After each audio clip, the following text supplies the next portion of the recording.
Deus falou muito comigo nesse encontro. Fizemos um encontro no prédio, 330 e poucas inscrições, e mais do que os irmãos, as pessoas convidadas que estiveram aqui receberam da parte de Deus, eu fui muito impactado com os irmãos que vieram trabalhar no encontro. Eu falei para os pastores que eu fiquei muito tocado de ver a atitude de cada um deles. Os irmãos vieram, ficaram aqui o tempo todo. Em todo momento que precisou de orar com os convidados, eles estavam ali do lado. Em todos os momentos que precisou de servir, eles estavam disponíveis a servir. E eu fiquei muito impactado de ver a atitude de cada um deles, o encargo de cada um deles em servir aqui no encontro. E Deus falou muito comigo a respeito disso. Eu queria ler com você Gênesis capítulo 12, verso 1, que diz assim: Ora, disse o Senhor a Abraão: sai da tua terra, da tua parentela e da casa de teu pai, e vai para a terra que eu te mostrarei. Deus chama então Abraão, verso 2: de ti farei uma grande nação, e te abençoarei, e te engrandecerei o nome. Diga comigo, Deus é Deus de grandezas. Mas aí ele continua, no finalzinho do verso 2, ele diz o quê? Se tu uma bênção. Se tu uma bênção. Você pode falar isso para o seu vizinho? Vamos falar no nosso português? Seja você uma bênção. Seja você uma bênção. Nós temos aqui primeiro o Deus que chama, o Deus que fala e o Deus que abençoa. Tudo provém de Deus. Nós precisamos entender que nós somos filhos e somos abençoados por Deus. Deus de fato tem nos abençoado. Quantos aqui reconhecem que tem sido abençoado pelo Senhor? Diga amém. Mas depois dele, nós somos abençoados por ele. Mas essa bênção que está sobre nós tem a ver com outros. Tem a ver com outras pessoas. Nós recebemos para semear. Nós somos abençoados para semear. E essa bênção que nós recebemos, ela tem um propósito. Deus chamou Abraão com um propósito. De ti farei uma grande nação. Abençoarei os que te abençoarem. Amaldiçoarei os que te amaldiçoarem. Se tu uma bênção. Tudo, a bênção de Deus não tem a ver simplesmente conosco. A bênção de Deus tem a ver com pessoas. A bênção de Deus tem a ver com pessoas. Porque tudo aqui tem a ver com pessoas. De ti farei uma grande nação, pessoas. Abençoarei os que te abençoarem, pessoas. Tudo tem a ver com pessoas. Então a bênção de Deus nas nossas vidas não é só para nós. Você tem sido abençoado, mas a bênção que Deus tem derramado na sua vida não é só para você, é para você semear na vida de outros. Para você abençoar outros, para você cuidar de outros, para você investir em outros. Com certeza, quando nós trabalhamos no encontro, nós estamos também abençoando. Quando nós ofertamos, nós estamos também fazendo algo. E no final, tudo isso vai culminar em pessoas, vidas.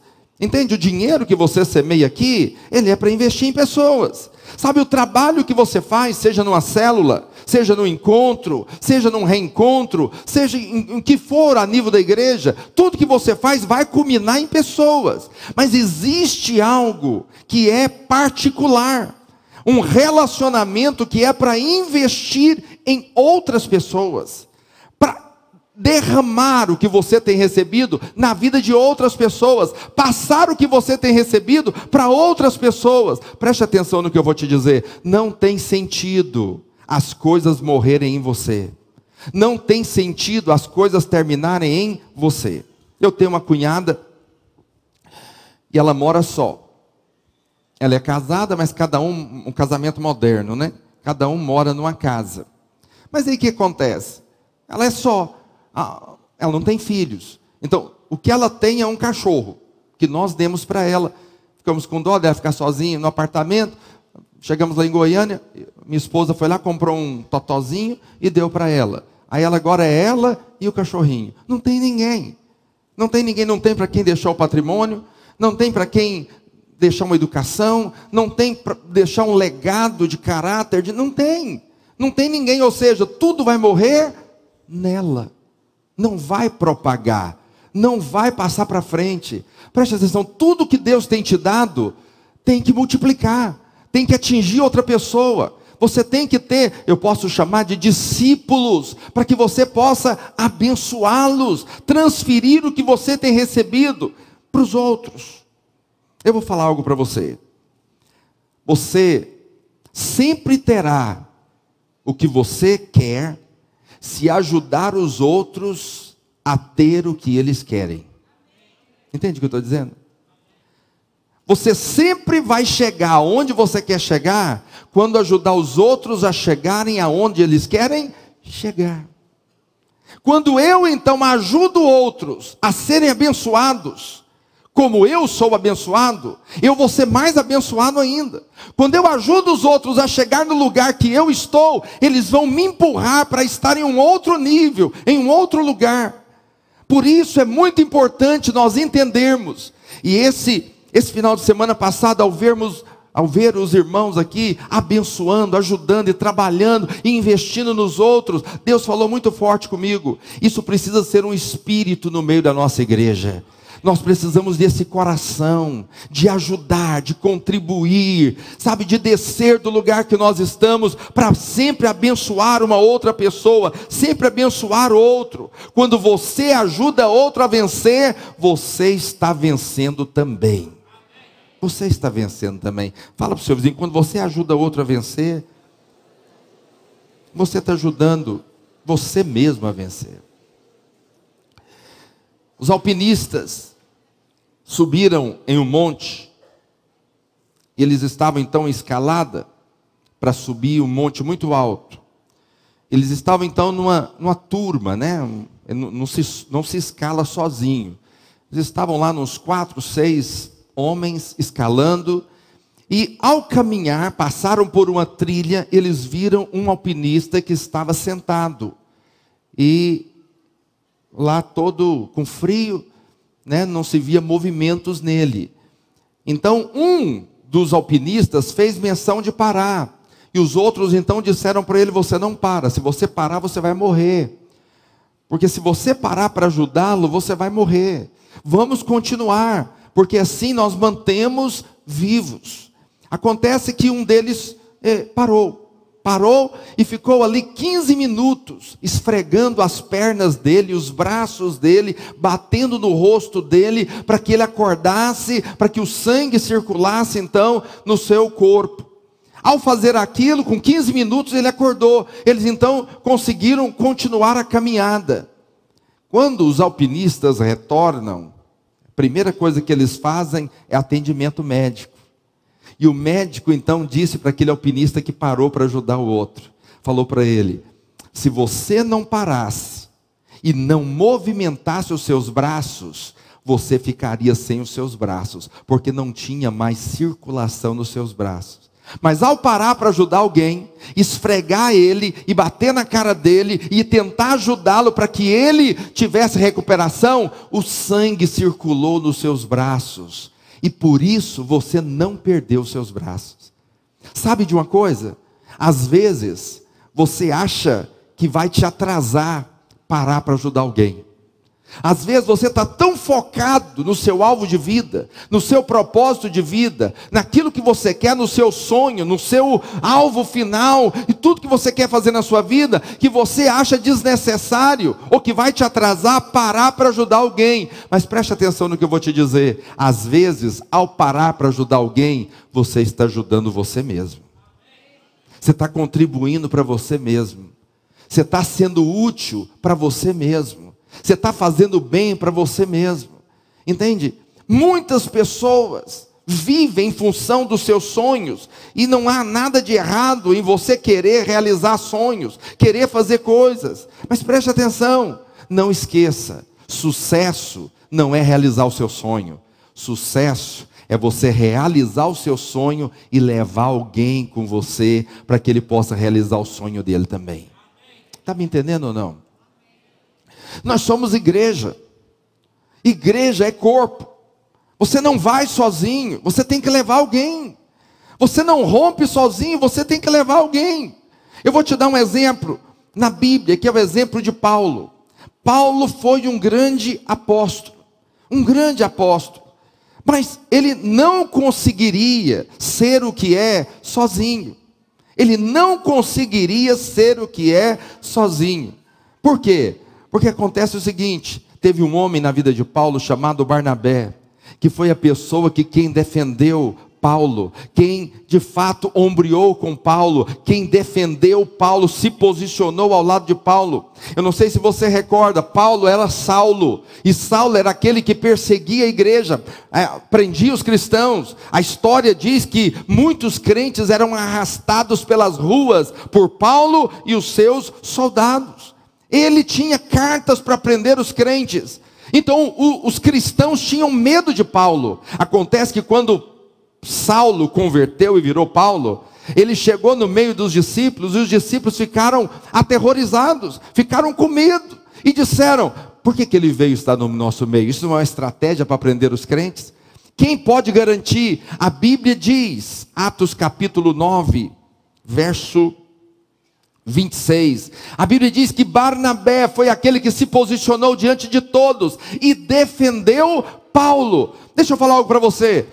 Paulo cresceu, ofuscou a Barnabé, mas com certeza, se perguntasse a Paulo, qual foi o seu trajeto para ter sucesso? Qual foi o seu trajeto para vencer? Qual foi o seu trajeto para chegar onde você chegou? Primeira coisa que ele ia dizer: se não fosse por Barnabé, eu nunca estaria aqui. Teve um homem que me ajudou, teve uma pessoa que me apoiou, teve uma pessoa que me defendeu, e foi Barnabé. Deixa eu falar algo para você. Eu creio que há galardão quando nós fazemos, mas há muito mais galardão quando nós levantamos outros para ser usados e ser instrumentos na mão de Deus. Atos capítulo 9, verso 26. Tendo chegado a Jerusalém, procurou juntar-se com os discípulos.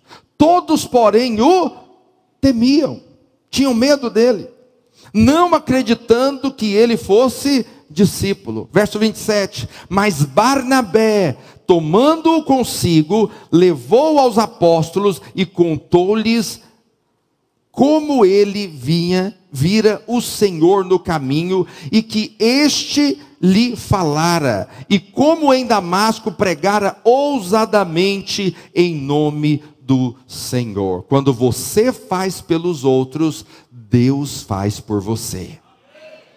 Quando você gasta o seu tempo, o seu talento, o seu dinheiro, a sua defesa, os seus recursos com outros, Deus derrama do seu favor e da sua bênção na sua vida. Fala para o seu vizinho: quando você abençoa outros, Deus abençoa você. É muito bom você realizar o seu sonho. É muito bom você realizar o seu projeto. É muito bom você atingir o projeto de vida que você tem. Mas maior do que isso, mais recompensador, é quando você leva outra pessoa a atingir esse objetivo, a alcançar esse objetivo. Então deixa eu falar algo para você. Às vezes você é um empresário. Você conseguiu algo.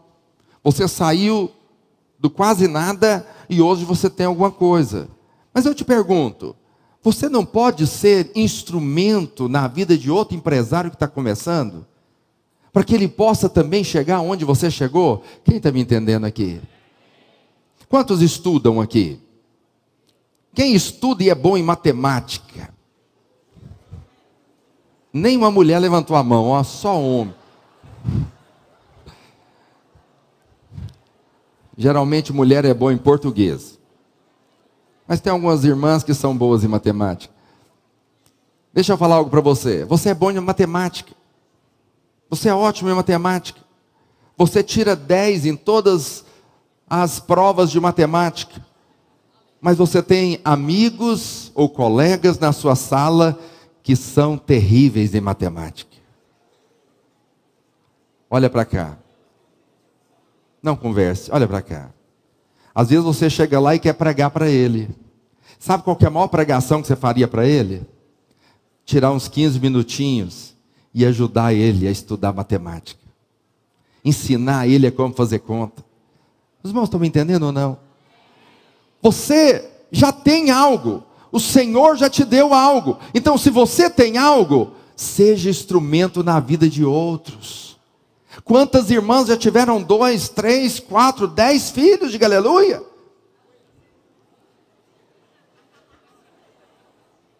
Se não tem, vai ter. Então, você já criou 3 filhos. Você é profissional em criar filho. Mas aí você sabe que tem uma irmãzinha, tadinha. Primeiro, sabe nada, inocente. E aí, você pode ajudar. Uma visita, uma dica, sabe? Eu lembro até hoje, minha esposa sabe disso mais que eu. É igual porque nós estávamos juntos, né? Eu lembro que nosso primeiro filho nasceu e nós não temos parente aqui. E aí, teve umas irmãs que foram para dentro da nossa casa. Elas dormiam na nossa casa. Elas davam banho na minha esposa. Elas davam banho no bebê. O bebê está aí. O bebezinho está lá tirando foto. E elas davam banho no bebê, davam banho na minha esposa, limparam a casa, faziam comida. E eu ficava pensando, mas por que elas estão fazendo isso? Né? Quando a Alessandra ficou grávida, prestes a dar à luz, né? Minha mãe não podia vir, a mãe dela, todo mundo mora lá em Goiânia, ninguém podia vir. E eu falei que agora é o seguinte, é nós. Falei, eu lavo a roupa, ela, né, dá mamar, e, meu Deus. Mas aí as irmãs foram, irmãs experientes, que já tinham tido filhos, foram para dentro da nossa casa e ajudaram tanto e contribuíram tanto. Não precisavam fazer isso, mas fizeram porque o que elas tinham recebido de experiência, elas não queriam que ficasse somente para elas. Elas queriam contribuir, elas queriam repartir e abençoar outros. E nos abençoaram tremendamente. O que você tem recebido? O que você tem de experiência? O que você tem tido? Às vezes você é um líder de célula, bem sucedido, você multiplica, sua célula cresce, mas você conhece outros líderes que têm tanta dificuldade. Sucesso não é você multiplicar a sua célula, sucesso é você multiplicar a sua célula e ajudar o outro a multiplicar a dele. Isso sim é de Deus, isso sim é ser igreja. Não é quando eu simplesmente faço para mim, mas é quando eu faço para mim e ajudo o outro a ter também. Amém ou não? Fala para o seu vizinho, a partir de hoje você não vai andar sozinho. Eu não estou falando isso para você fazer de maneira profissional. Entende? Quantos músicos nós temos aqui na igreja? Quantos instrumentistas que tocam teclado, que tocam violão, que tocam baterista, que tocam baixo, que cantam. Deixa eu falar algo para você, não é de maneira profissional, você pode ser um professor de música, mas mesmo assim, você deveria repartir o que você tem com pelo menos uma pessoa de graça.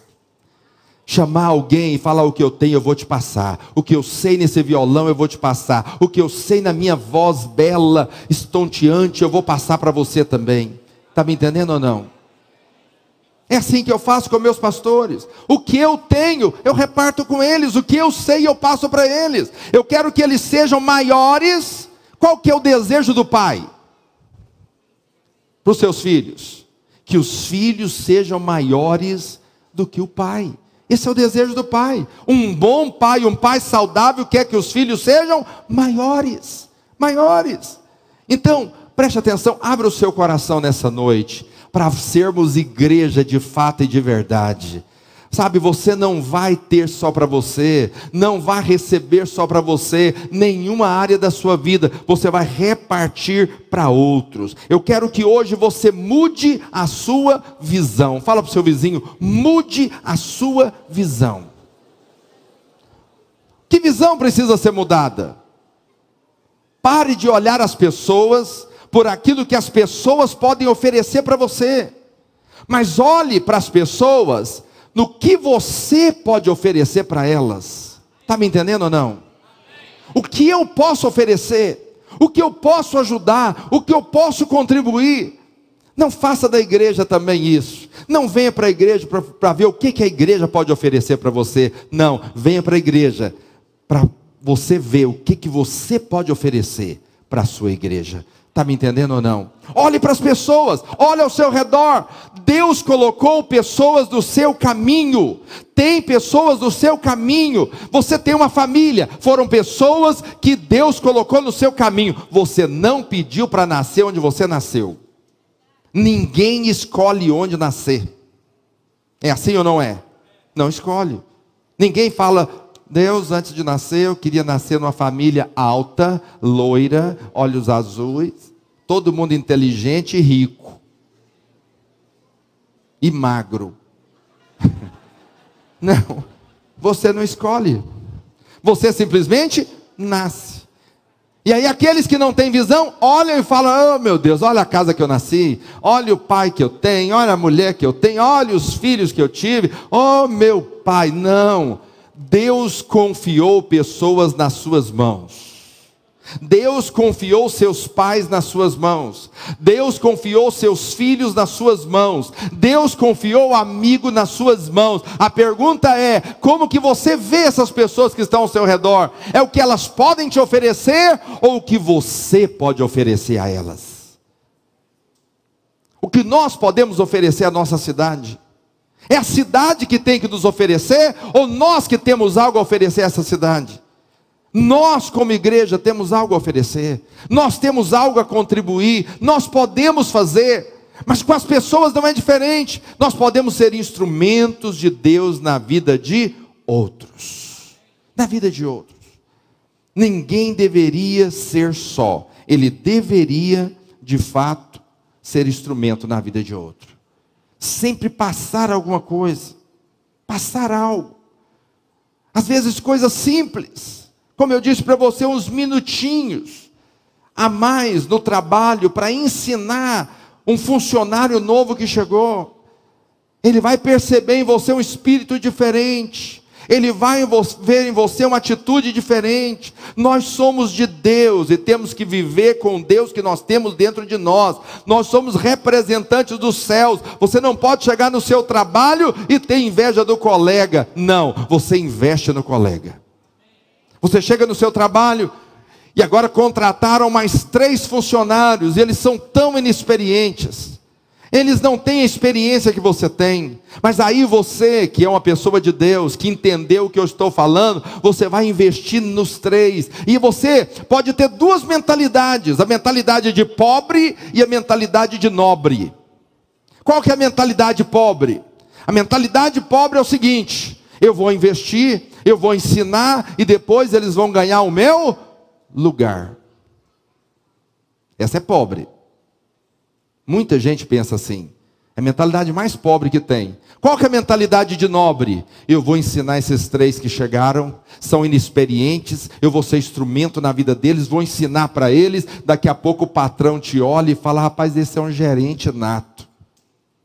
E você, de um mero vendedor que estava ensinando os outros vendedores, agora é gerente. Daqui a pouco você está ensinando mais, e aí o patrão fala, rapaz, você precisa ser dono dessa empresa comigo, eu vou te dar uma participação aqui no negócio, e você só vai para frente. Quando você abençoa os outros, Deus abençoa você.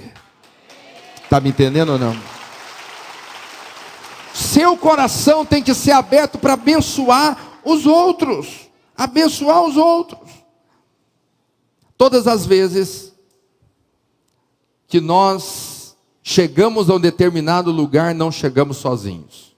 Tem pessoas que estão conosco. Eu lembro, eu era pequeno, já contei isso aqui algumas vezes, mas tinha um irmão chamado irmão Jeremias, em Goiânia, e ele passava na minha casa com a variante, nem sei que ano é aquele negócio. Uma variante, pegava a gente todo domingo de manhã, eu e meus irmãos, e levava para a igreja presbiteriana, para nós assistirmos à escola dominical. Todo domingo ele fazia isso. Meus pais não iam, mas deixava ele passar lá.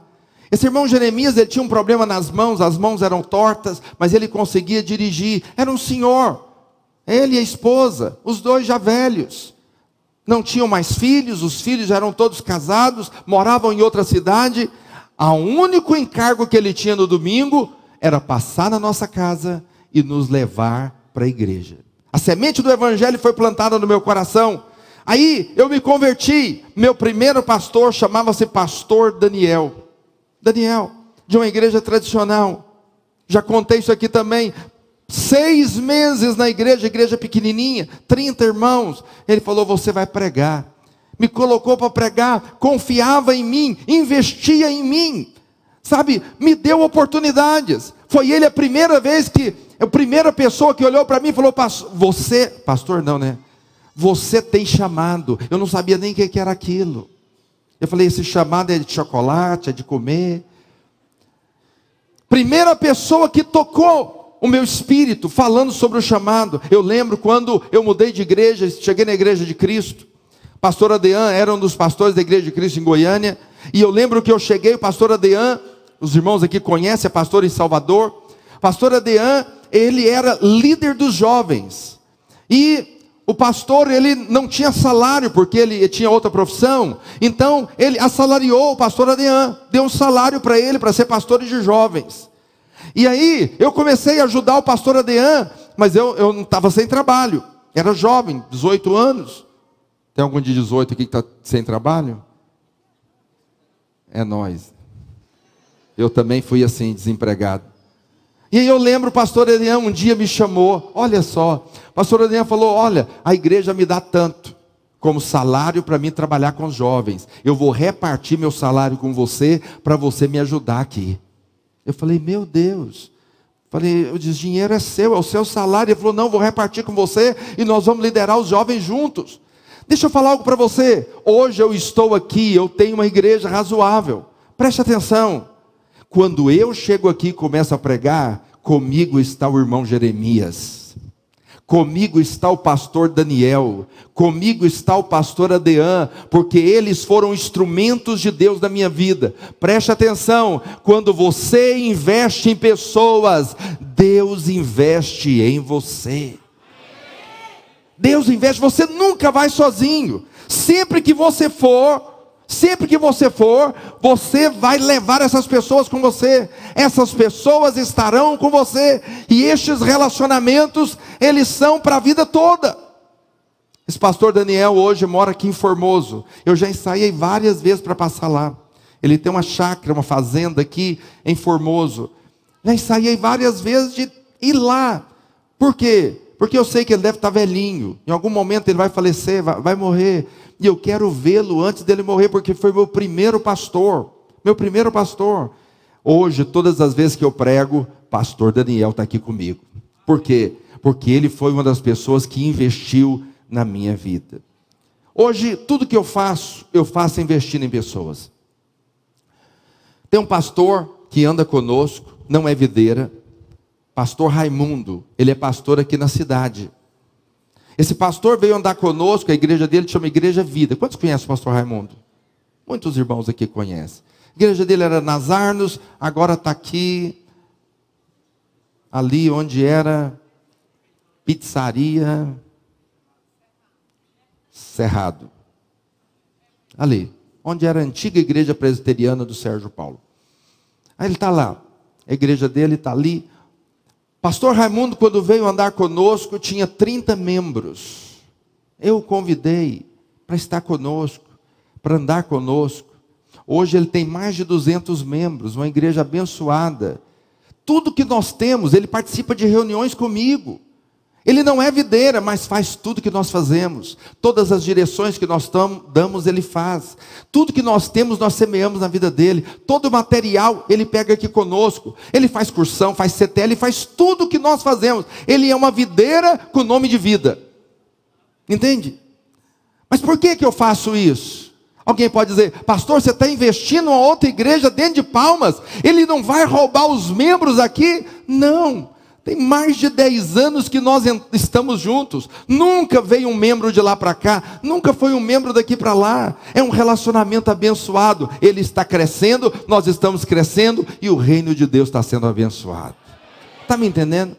Você vai, mas você não pode ir sozinho. Você tem que levar outros com você. Eu gosto sempre de contar a história do pastor João Novaes. Porque o pastor João Novaes era meu ministro de louvor aqui. E o pastor João Novaes, eu coloquei ele para pastorear todas as redes que tem aqui, eu coloquei, menos de criança. Ele pastoreou adolescente, ele pastoreou jovens, ele pastoreou adultos, casais, não deu certo com nada. Por resto eu falei, vou enviar você para uma igreja. Enviei ele para Barreiras. Em Barreiras ele ficou 4 anos, com 30 membros, 28, 30, 32, 28. Todo ano, ou ele crescia, ou ele diminuía, e não saía disso. Eu lembro, até hoje, um dia ali chorando, ele falou para mim, pastor, não desiste de mim. Eu falei, irmão, você é filho, e nós vamos até o fim. Aonde eu vou, você vai comigo. Fui lá em Barreiras, peguei ele, falei, desafiei ele a estar em Luiz Eduardo, que é uma cidade um pouquinho para cá, 90 quilômetros, menor, mas eu considero uma cidade até melhor. Mas ele não quis de jeito nenhum, com muito custo. Ele falou, porque o senhor está mandando, eu vou. Eu falei, então vai pela minha ordem. Foi. Hoje a igreja passou dos 300 membros. Uma igreja abençoada na cidade.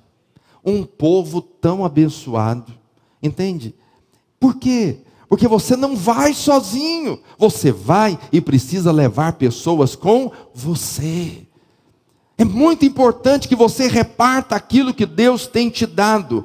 Deus tem te abençoado. Às vezes você tinha um vício.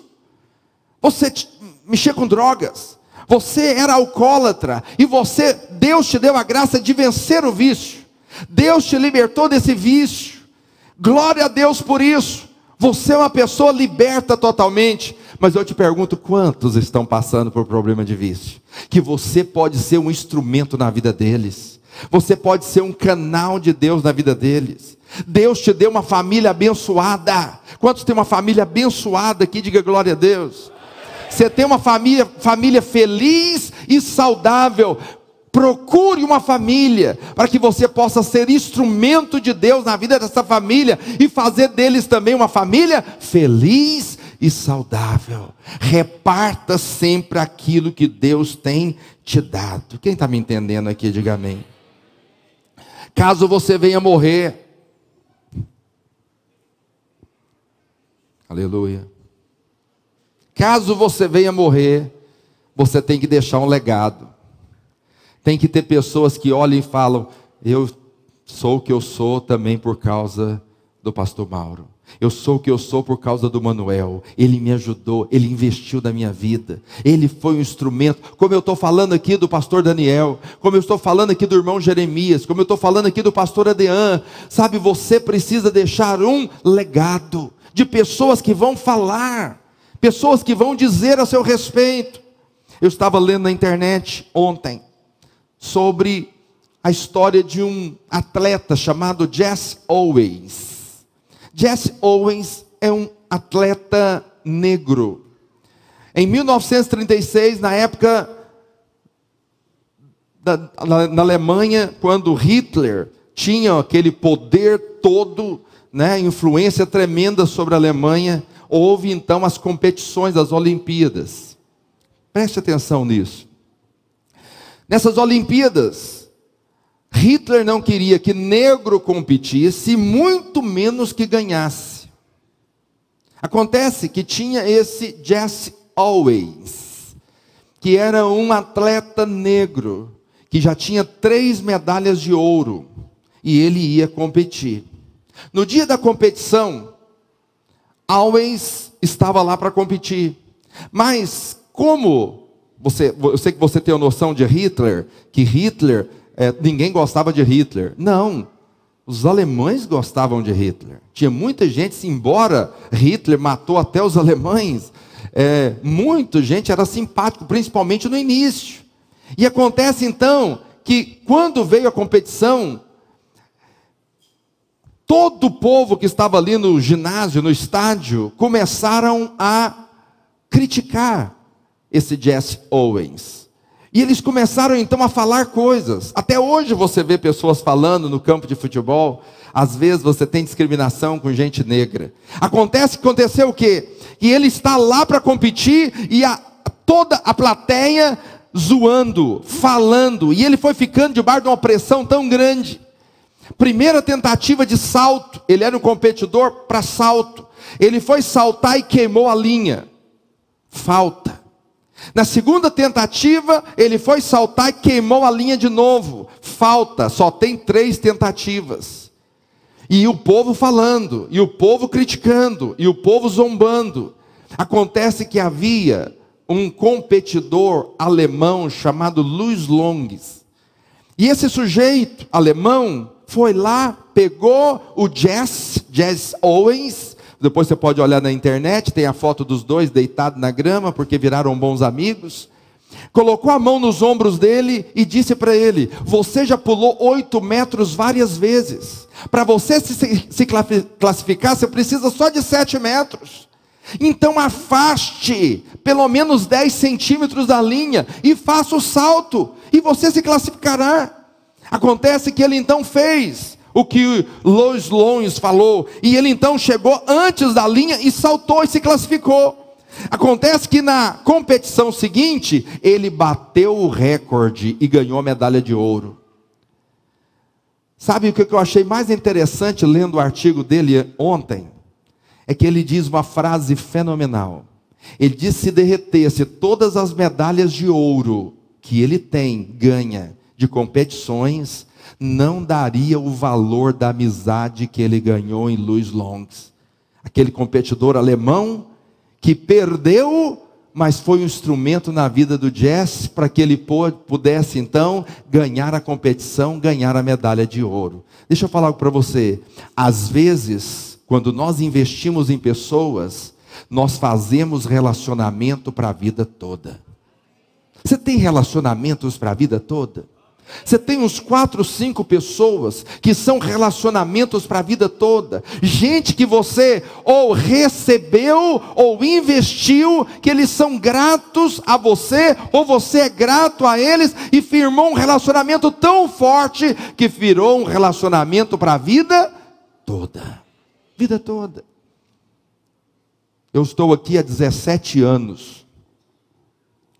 Desde o primeiro ano, o pastor Adriano vem nessa igreja. Por quê? Porque é um relacionamento para a vida toda. Está me entendendo ou não? O irmão Jeremias já morreu. O dia que eu chegar no céu, nós encontraremos. Ele não terá as mãozinhas mais tortas. E vou poder agradecer ele todo o investimento que ele fez na minha vida quando eu tinha 7 anos de idade. Os irmãos estão me entendendo? Quando você investe em pessoas, estes investimentos é para a vida toda. Os relacionamentos são para a vida toda. Você precisa deixar um legado. Qual é o legado que nós vamos deixar? Em quem nós vamos investir?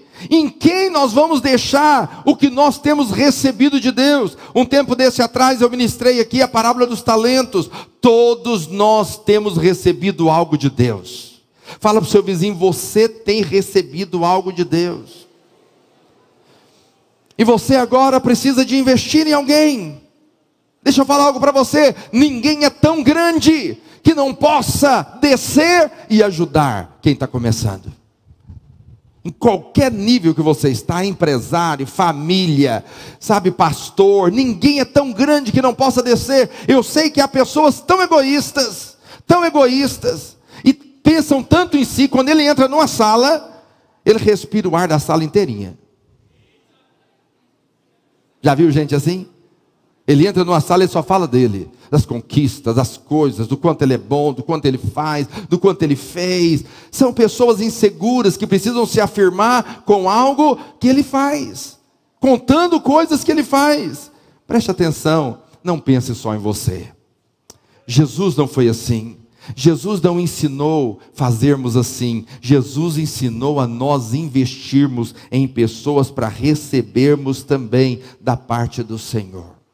Isso não tem a ver se as pessoas são boas ou ruins. Entende o que eu estou dizendo?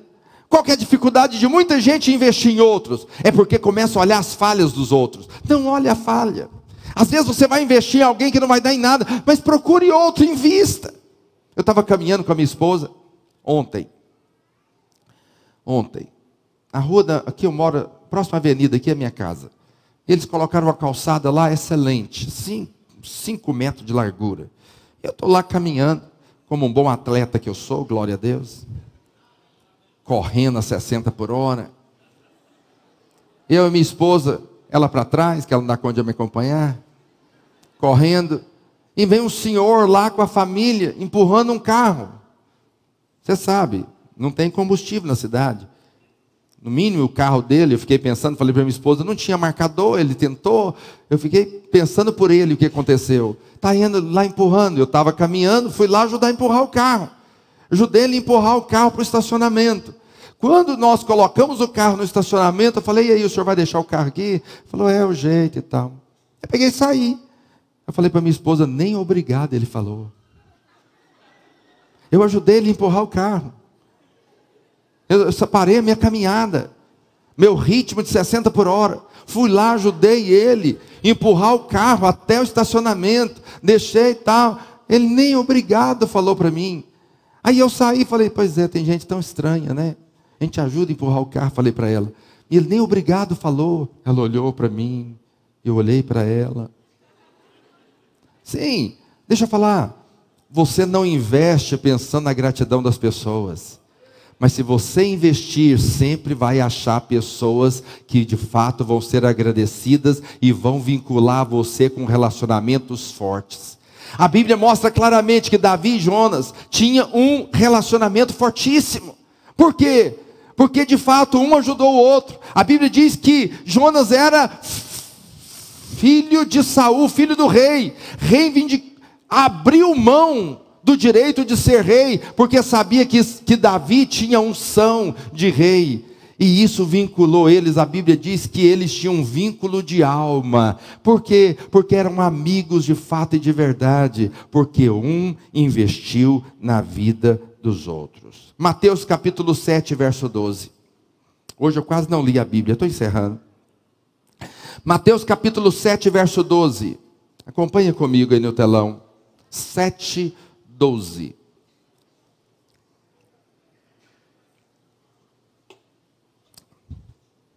Olha o que Jesus disse. Tudo quanto, pois, quereis que os homens vos façam, assim fazei-o vós também a eles. Porque esta é a lei e os profetas. Calma aí. O que você deseja? Como que você deseja ser tratado? Pastor, eu desejo ser tratado com um abraço, com carinho. Como que você tem que tratar os outros? Abraço com carinho. Pastor, eu queria receber uma oferta, dinheiro. Diga aleluia. O que você tem que fazer então? Dá uma oferta. Jesus está dizendo que você semear, você vai colher. Quando você faz para os outros, Deus tem um compromisso de fazer com você. Tem um jornalista muito conhecido nos Estados Unidos, nacionalmente lá, e ele era muito pobre antes de fazer faculdade, e ele ganhou uma bolsa na Austrália, para fazer faculdade na Austrália. Chegando na Austrália, o companheiro de quarto dele na faculdade era um australiano muito rico. Então o sujeito falava vários idiomas. O jornalista, esse jornalista dos Estados Unidos, que era pobre na época, ele só falava inglês, não falava outro idioma. Acontece que esse companheiro de quarto já tinha viajado vários países. Ele não saiu do bairro dele. O outro estudou em muitas escolas excelentes. Ele só estudou em escola pública. Chegaram para fazer faculdade. E ele queria ser jornalista. Então, esse sujeito australiano, vendo a dificuldade dele, falou para ele: você não vai conseguir ser jornalista desse jeito. Seu vocabulário é muito pobre. Durante 4 anos que eles estavam no mesmo quarto, fazendo faculdade juntos, este australiano comprou um dicionário e todos os dias ensinava uma palavra nova para esse jornalista. Todos os dias. Gastava um tempinho e falava para ele: essa palavra significa isso e você vai usar uma frase. Cria uma frase. Todos os dias, 4 anos, ele investiu naquele jovem. Esse jovem formou, se tornou um jornalista muito conhecido nos Estados Unidos. Hoje ele é vivo ainda e trabalha. É conhecido, é chamado lá para fazer entrevistas e tudo, porque ele de fato é um jornalista de sucesso. Mas todas as vezes que ele vai falar de como ele chegou aonde ele chegou, ele se refere ao australiano que investiu 4 anos, gastando tempo, ensinando ele uma palavra do dicionário por dia. O que que vão falar de você? Pergunta para o seu vizinho, o que que vão falar de você? O que que vão dizer a seu respeito? Nós somos uma igreja, irmãos. Fala para o seu vizinho, nós somos uma igreja. O espírito aqui de dentro é diferente do espírito lá de fora. O espírito lá fora é um querendo comer o olho do outro e, como diz meu pai, lamber o buraco. Aqui não. Aqui nós ajudamos uns aos outros. Aqui você contribui com os irmãos da célula. Aqui você ajuda os irmãos da célula. Sua célula está uma bênção. Mas o alvo não é só sua célula está uma bênção. É a célula do seu irmão. Você poder ajudar para que a célula dele seja uma bênção também. Diga aleluia. Você está feliz e crescendo em Deus, conhecendo as Escrituras. Mas você pode ser um instrumento de Deus na vida de outros. Que possam ser felizes e conhecer as Escrituras também. Você teve um relacionamento saudável e casou muito bem, mas você pode ser um instrumento na vida de outros, no relacionamento deles. Você já tem uma casa, criou seus filhos, você serve a Deus, mas quantos casais que casaram e não conseguem servir a Deus mais? Você pode ser um instrumento de Deus na vida deles. Eu quero dizer para você que Deus não quer fazer hoje, Deus quer fazer hoje através de mim e de você. Nós somos os instrumentos de Deus para mudar pessoas ao nosso redor. É eu e você. Fique de pé onde você está.